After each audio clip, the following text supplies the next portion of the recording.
Yo, what is going on, Headliner Nation? Welcome back in to the Fantasy Headliners. Kyle here to talk about my top 20 tight end rankings for the 2022 fantasy football season. I will say ranking the top 20 tight ends to me was a lot easier than ranking the top 30 wide receivers.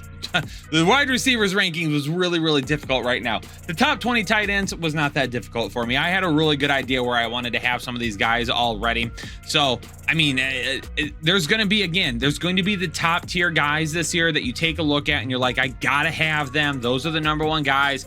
And then there's going to be a few guys after that you're like, I'd like to have those guys if I can get them in the right range. And then there's going to be several guys at the end of the draft where you're like, it could be a breakout for them. They could offer you really good value. I mean, it's basically going to be the same thing that we have seen from the tight end position from previous years. Now, I will say that there is an opportunity this year for it to be a little deeper than we have outside of those like top three guys.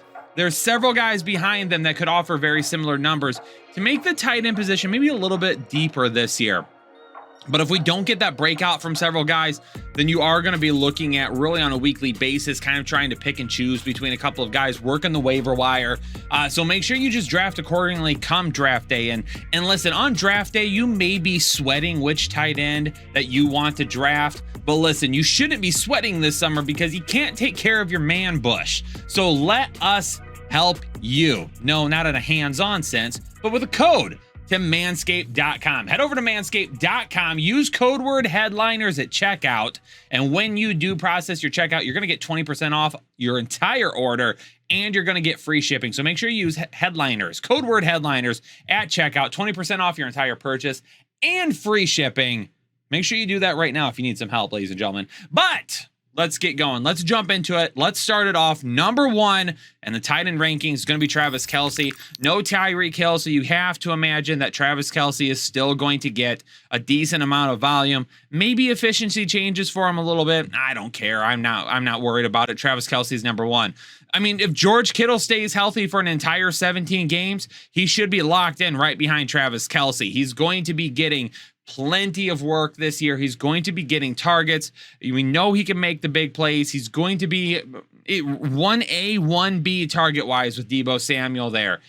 So, the one question is who's going to be the quarterback? To me, personally, I don't care because I think Trey Lance is a beast, but some of you might not agree.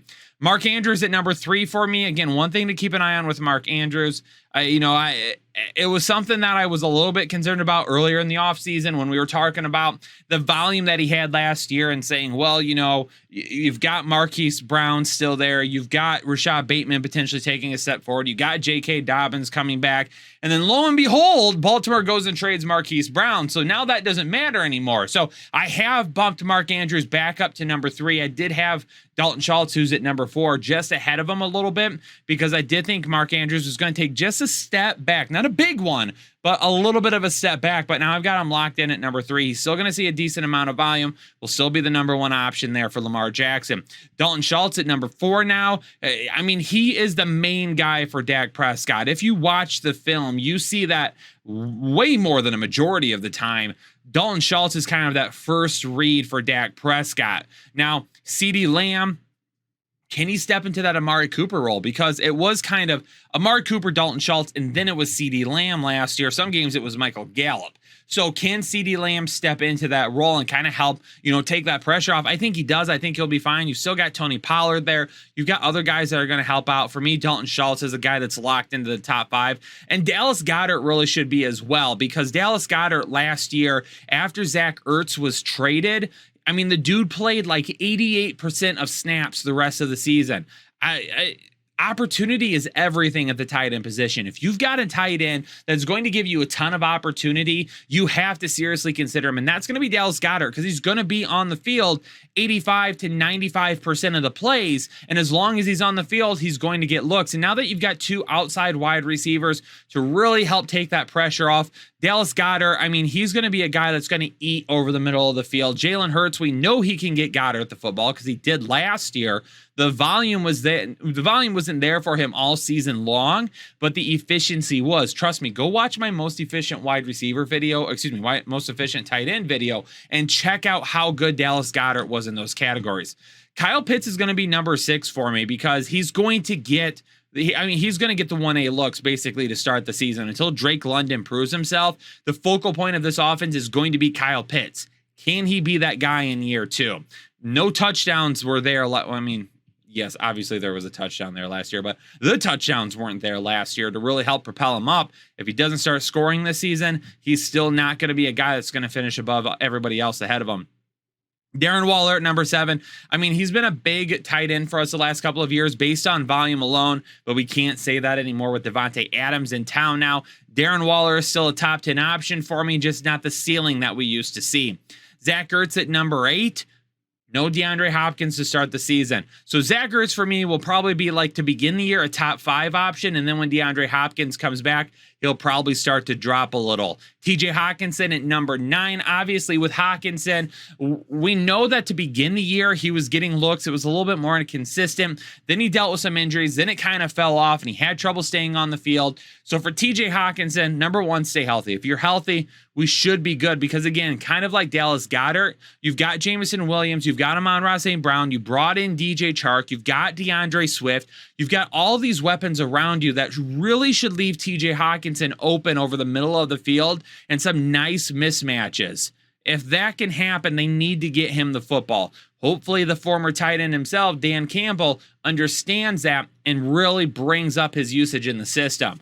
Pat Freiermuth, I'd love to go higher with Patty F. Dude scored touchdowns like a machine last year. However, with Pickett and with Trubisky, are they going to be the guy to lead this team? Who is it going to be? Are they going to be able to be efficient with all the wide receivers? If not, then Pat Freiermuth is probably what we saw last year. Inconsistent at times with some decent games, really makes his presence known in the red zone.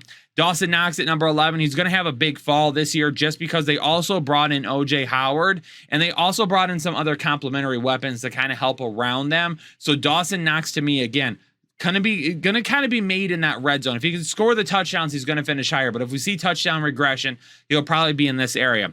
I've got Cole Kmet all the way up to number 12 right now. Why? Because the connection between him and Justin Fields last year was there. It wasn't great at times, but a lot of that is attributed to the plays that Matt Nagy was calling. Matt Nagy had an awful game plan last year. He was calling ridiculous plays. He was not helping Justin Fields out. He was not playing to Justin Fields' strength. This new coaching staff should do a much better job of that, and Cole Kmet is going to be the benefactor of that.